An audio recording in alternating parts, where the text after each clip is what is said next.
This is Bold Dominion, an explainer for state politics in a changing Virginia. I'm Nathan Moore.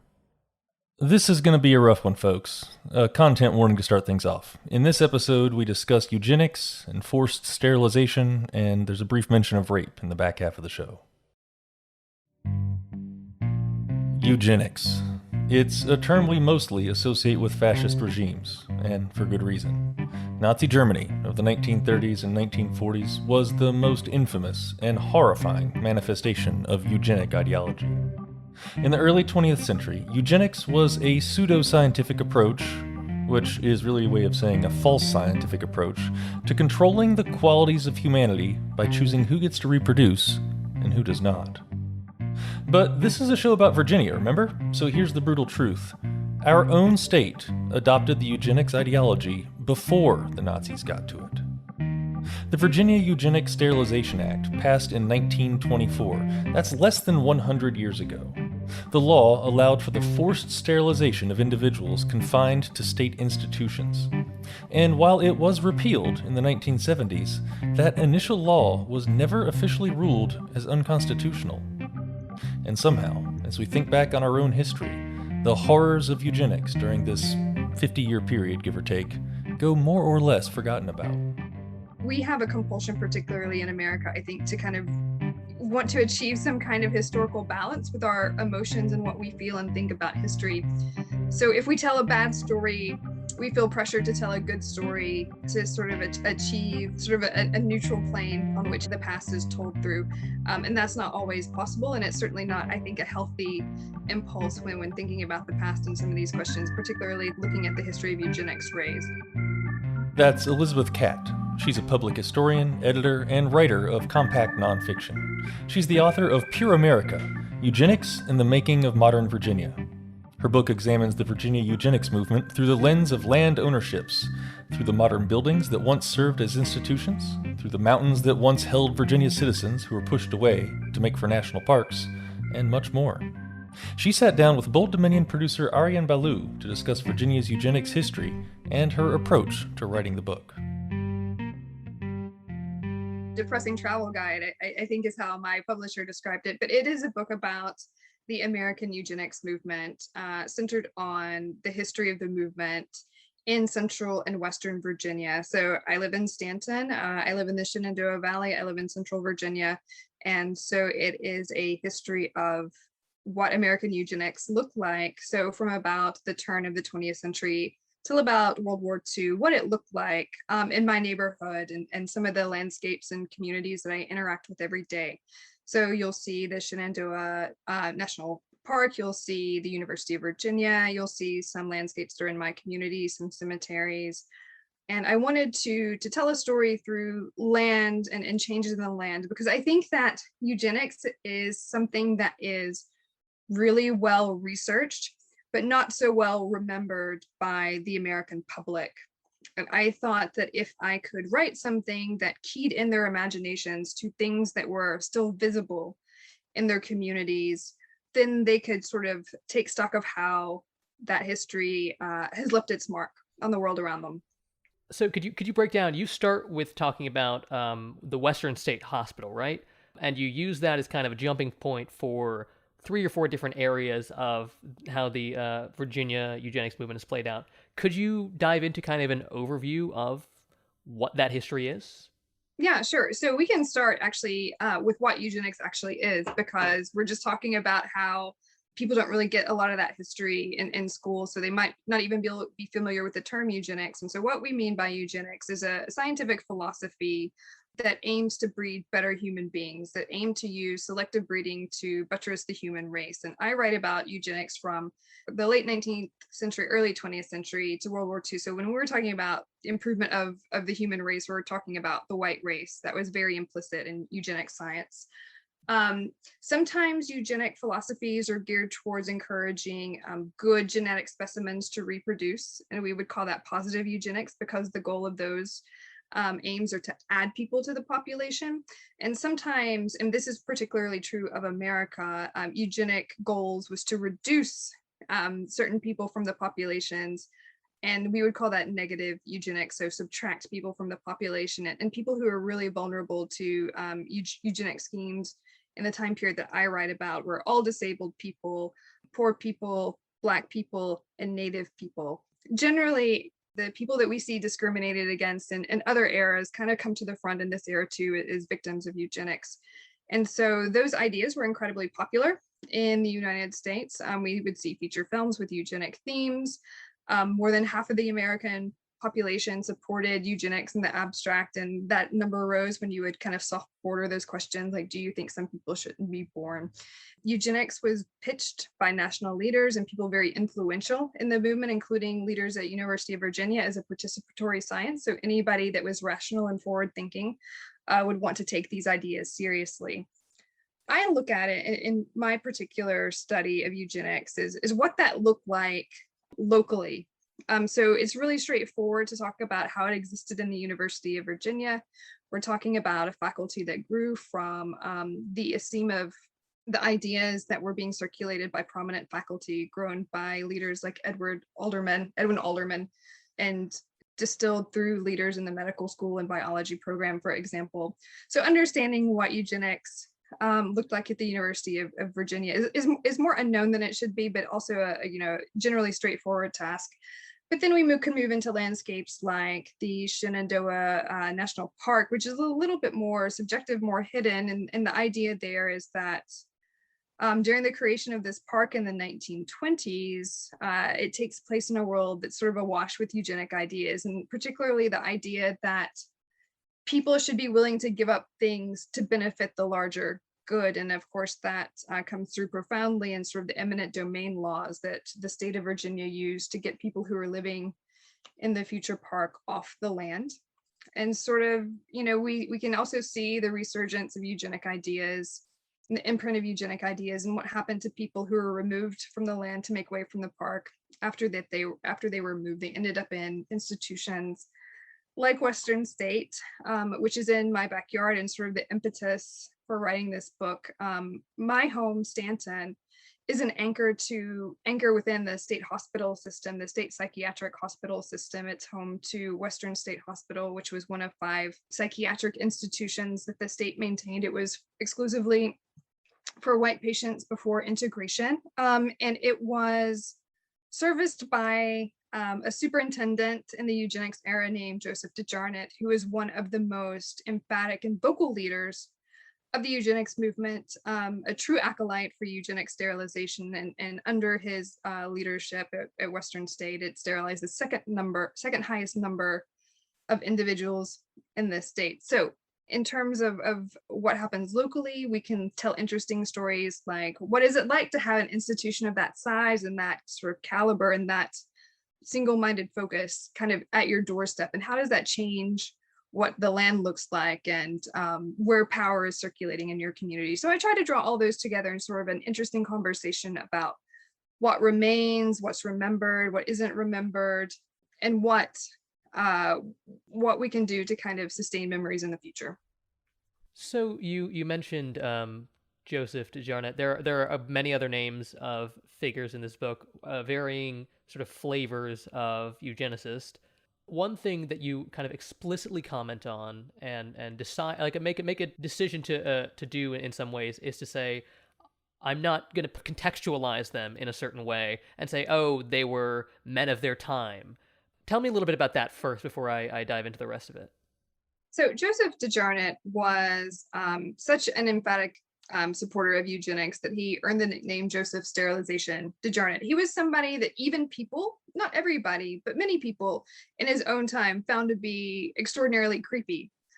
He was deeply religious. He sort of had an obsessive passion for looking at sort of like the human condition through numbers and rates of return, and sort of thinking about, if we remove X number of people, then so many people in the year 2000 will or won't be insane. So he had sort of a very single-minded way of looking at the people around him and the problems associated with running a hospital like Western State, which was perpetual overcrowding, being sort of more of a custodian of people rather than somebody who was could help or even cure some patients.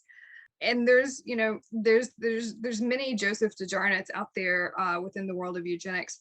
But more to the point of why I say, I don't really want to contextualize these figures as men men of their time, because that's not interesting to me. That doesn't tell me anything about their lives or the context in which they lived. For example, back in 2014, there was a push to get financial compensation for some living survivors of eugenic sterilization. And, in the press and particularly the local press here in Stanton, articles, kind of popped up about, well, what do we think about the legacy of eugenics, and do we support financial compensation? And they sort of said, well, these were people who were flawed but had humanitarian motives. And, me personally, I don't accept that. And I don't accept that as a person who has read deeply within the literature they produced. I've read critiques of their work. I've read their work in context, and I've thought deeply about their work and sort of what they achieved.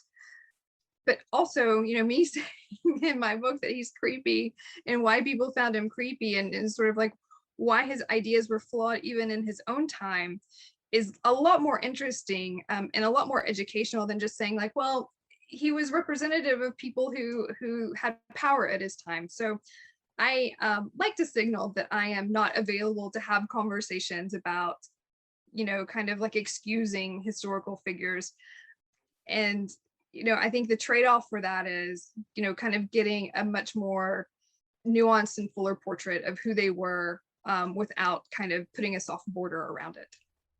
So I feel like there is this interesting tension between sort of bad guys and the bad systems that they are a part of, and sort of the larger institution. So how do we go about walking this line of denouncing almost cartoonishly evil figures like DeJarnette, but without also sort of absolving the systems and the less cartoonishly evil people who still allowed those things to happen, those systems to continue? I mean, that's a really important question. I don't have a tidy answer for that. And I almost feel like having a tidy answer to that would be disrespectful to a place like Charlottesville, and to a community like the university community, especially with the violence that the community suffered several years ago with Unite the Right, and the conversations that preceded that about what to do about Confederate monuments. And again, these conversations about romanticization of bad people in the past, but how that is also connected to deeper systemic problems. So I feel that being able to tie an answer up with a bow is not going to be satisfying to anybody who might be listening to a program like this, or is up to or knows how the world around them works in a place like Charlottesville. But I think that I give credit to the University of Virginia, for example, has renamed several buildings that were named after their eugenicist faculty leaders. I think Alderman's sort of place on campus is the last to go, and there's sort of contemporary debate about whether or not to rename things named after Alderman. So that's one set of conversations that's happening. But having been involved in those kind of processes myself, never involving eugenics, but about sort of Confederate memory and Civil War memory and Confederate monuments, there's also a part of me that understands how insufficient steps like that can be, or how hollow they can be, if the institution that is performing them does just that, makes a performance without putting any sort of investment into things like equity. So for something like eugenics, I'm open to be swayed, but I personally think it's good that those buildings were renamed, just because I, even as a historian, I think having things static like that is weird and sort of short-sighted. But we might also need to ask, what is the experience of disabled people at the University of Virginia? What is the experience of disabled people within the University of Virginia health systems? What is the experience of Black people and other people of color in the University of Virginia and the University of Virginia health systems? University of Virginia, for example, is the largest landowner, both public and private, in the city of Charlottesville. So we would have to have a conversation and start a process. And these processes are already started by many people in different vantage points, but a conversation about to what extent is the University of Virginia a supporter or an obstacle in sort of people who want to drive change in their communities. So it's a very, very complicated thing, and nobody really understands that better, I think, than the people of Charlottesville. Elizabeth Catt is a public historian and the author of Pure America, Eugenics and the Making of Modern Virginia. Stick around, we've got more of our conversation with Elizabeth in the second half of this episode. You're listening to Bold Dominion, a state politics explainer for a changing Virginia. Visit us online at bolddominion.org. Have a friend who's trying to figure out Virginia state politics? Well, tell them about this show. And then subscribe in Spotify, Apple Podcasts, and wherever fine podcasts are served up. Hey, and while you're there, go ahead and leave us a 5-star review. It helps us out. Bold Dominion is a member of the Virginia Audio Collective, online at virginiaaudio.org. Check out all the podcasts from the collective, including Gritty Women. In 1970, the University of Virginia finally began to admit women into the College of Arts and Sciences. In this podcast, current UVA undergrad Giovanna de Oliveira explores the history of UVA's coeducation and the experiences of women in that first coeducational class. That's Gritty Women. Listen and subscribe at virginiaaudio.org. In the second part of this episode, Elizabeth Catt discusses the history of Virginia's eugenics movement in more detail, how it started, and how we deal with it today. She starts by talking about Carrie Buck, who was a Charlottesville resident and was the first person to be legally sterilized in Virginia back in 1927. Carrie Buck was a woman who was born around, I think it's 1906. She is born outside of Charlottesville, but as a young woman moves into the city, a similar pattern of migration that lots of young people at the time were sort of attempting to kind of take advantage of new employment, new economic opportunities in cities. Sorry, that was her mother, Emma. And when Carrie is born, misfortune befalls on the family. We don't exactly know what happened. It could be that Carrie's father dies or he abandons his family, but nonetheless, Carrie and her mother sort of thrust, on the streets, surviving by good luck and some charity. They quickly become labeled as nuisance figures by the law, by social workers, including people in the juvenile courts. Carrie is eventually placed into foster care, where she is sent to live with a family on Grove Street in Charlottesville. Her foster family essentially make Carrie a maid, force her to kind of do domestic labor for them until she is a teenager. And when she's a teenager, when she's about 17 years old, she is raped by the nephew of her foster mother. And so looking to avoid the scandal of her pregnancy and potentially ramifications possibly for her nephew, legal ramifications, her foster family seeks her commitment to an institution called the Lynchburg Colony for Epileptics and Feeble-Minded, which is where her mother, Emma, has also been sent several years before that. At the time of Carrie's commitment, Virginia had just passed a law in 1924, the Eugenics Sterilization Act, which gave it the power of law to recommend the sterilization of anybody committed to a state institution that the state felt, and just to summarize, hereditarily deficient in mental capacity. And the physicians at the Lynchburg Colony argued that applied to Carrie and selected her to be the first person legally sterilized in the state of Virginia. But in the background to all of this, there's sort of a powerful network of nationally renowned eugenicists working in concert with one another, and they feel that it would be beneficial to advance the case through an appeals process that included an appeal with the Supreme Court, just to make the law as sound and sort of bulletproof as possible. And they also think that Carrie will be a perfect sort of first person to execute this, because not only is her mother institutionalized, she's been institutionalized. There are people willing to step forward, including Red Cross nurses, to testify that her daughter is also mentally compromised. And so that's becomes the Supreme Court case, Carrie's life, Buck v. Bell, judged in 1927. And when it is affirmed by the Supreme Court, it effectively legalizes eugenic sterilization nationwide. Any state that wanted to enact a similar law then was free to do that. Carrie was sterilized, I believe, when she was about 21 years old, is when the process sort of runs its course. She is placed under supervision of her institution, working in things like lumber mills and as a domestic worker for several years. She eventually marries twice, and returns to Charlottesville as an elderly woman. Carrie Buck is buried in, I believe it's Oakwood Cemetery in Charlottesville, and there's a plaque about her life near the elementary school where her daughter attended. Other than that, she's sort of an invisible figure in local history, and it would be great to change that. And I suspect that we're coming up on sort of the anniversary of these laws very soon, 1924, 2024. So perhaps there will be wider acknowledgement of that past then. What is sort of the modern look at our eugenics history?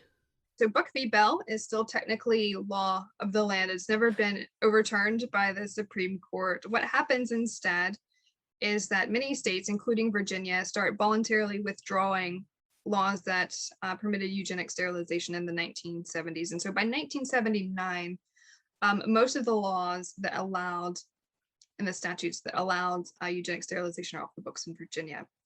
In the late 1980s and 1990s, there are a number of legal challenges that come to the front in Virginia that try to weaken Buck v. Bell, or overturn it would be the ultimate goal, but weaken Buck v. Bell. Some of those are waged by the ACLU, for example, getting to declare the sterilizations of anonymous patients, for example, unconstitutional due to their specific circumstances. And then in the 2013, 2014, sort of what happens is Virginia, and then soon after North Carolina, decide to make public declarations of regret for their role in disseminating and enforcing eugenics through law. They apologize for enacting a Eugenics Sterilization Act and also a Racial Integrity Act. And they kind of make it explicit that this law was classist, racially motivated, buoyed by pseudoscience, and that it was wrong. And then several years, well, let's say 1 or 2 years after that, start to think seriously about compensation for survivors of eugenic sterilization, both North Carolina and Virginia, and eventually both do. In 2013, North Carolina enacts compensation for surviving eugenic sterilization victims, and in 2015, the state of Virginia does. Virginia offered payments of $25,000 to people who could prove that they had been sterilized in one of 5 Virginia state hospitals. And approximately, from last time I checked, it was about 28 people who were able to kind of claim compensation for that. In North Carolina, the sum was $50,000. So it was higher than Virginia, but it was also kind of that process had flaws as well. So I think that that's really exceptional in a lot of ways. Around 30 states enacted eugenic sterilization laws, and there were bodies that targeted specific groups like Native women or Puerto Rican women. And so far, we only have 2 states, North Carolina and Virginia, that have ever offered any kind of compensation for that. So even though the process was flawed, I think it's fair to recognize that as truly exceptional. And there's similar potential in California, but also Vermont as well. At the same time, we also have to, I think, acknowledge that those regret and compensation were intentionally very, very late, timed to benefit the smallest number of people as possible. And so that's sort of a reality that goes shoulder to shoulder with this, that these extraordinary programs were also intentionally delayed to keep the pool artificially narrow. Yeah, so that also kind of goes hand in hand with kind of where I want to lead as we wrap up, which is the way we deal with that history today in terms of the land, right? You talk about how Western State Hospital is now the Blackburn Inn, right? Mm-hmm. And talk a little bit about going there, staying there, and what you kind of learned and realized, I suppose. So one of the reasons that I wrote this book is I used to be the neighbor of Western State Hospital. I had a house that overlooked the hospital. And in 2006, the sort of derelict collection of buildings that was once Western State now exists on different modern premises, but the sort of assortment of buildings that had once been the original campus had been transferred to a private developer to create, among other enterprises, sort of a upscale hotel and sort of a luxury property development. And I kind of caught the middle stages of that, where there was construction happening to transform the administrative buildings of the old hospital into a hotel. And I was very curious how they would deal with their history. So they've been selling property for quite some time, but you can be a little bit more ambiguous with a private property like that. So how are they going to pitch the sort of very complicated history of this institution to tourists, and sort of make them want to kind of think of this place as a kind of cozy location where you could have a wedding? And the answer is they do it by just not talking about the sort of 50-year reign of eugenics at that institution. They talk about a lot of the earlier history, where some of the physicians there, and including one superintendent, really tried to change what we now call psychiatric medicine for the better by using architecture to be in alignment with more humane treatment options. And that's all true history. It's a very interesting history too. It's like the mid-late 1800s, right? Yeah, so the hospital was created in 1824, and sort of the earlier history of that hospital inserts it in this period that historians sometimes call moral medicine. So the urge and impulse among practitioners to move psychiatric medicine in a more humane direction by throwing away things like restraint. Thinking about psychiatric institutions is similar to prisons, and more like thinking about them as a place where people could recover or rest. And it was believed that environmental beauty, architectural beauty, attention to things like fresh air and sunlight would really be a benefit to patients. And since a lot of those architectural details are still very visible on the site today, it makes sense definitely to tell that story. But they haven't found a way to kind of incorporate the not so happy, more fraught parts of the site's history into the past. So I very generously suggest they talk about things like patient labor at the site and the psychiatric patients who were responsible for constructing some of the buildings that are still used today on this site.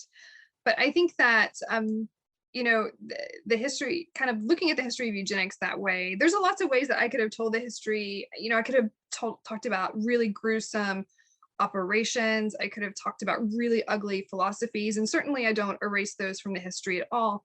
But I really wanted to sort of think about this history on terms that my community is comfortable talking about, to find a way to enter the conversation and sort of say, you're interested in things like old buildings. Well, I can talk to you about the history of eugenics through old buildings.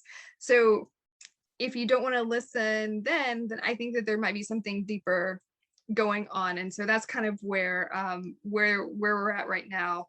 But it was very intentional to sort of set aside those details about things like operations and sort of experimental treatment to talk about what they might be able to see, what people might be able to see in the community that still is sort of imprinted with the history of eugenics. Elizabeth Catt is a public historian and the author of Pure America, Eugenics and the Making of Modern Virginia. Thanks to her for joining us this week. My name's Nathan Moore, and I'm the host of Bold Dominion. Big thanks, as always, to our producer, Aryan Balu. Find the show online at bolddominion.org. And hey, we're always on the lookout for topics for future episodes. Send your ideas to our email address, bolddominion@virginia.edu. That's bolddominion@virginia.edu. You can also direct message us on Facebook, Twitter, and Instagram. Hey, I hope you get vaccinated soon, y'all, if you haven't already. I am really pleased to not wear my mask all the time outside. Anyway, I'll talk with you again in 2 weeks.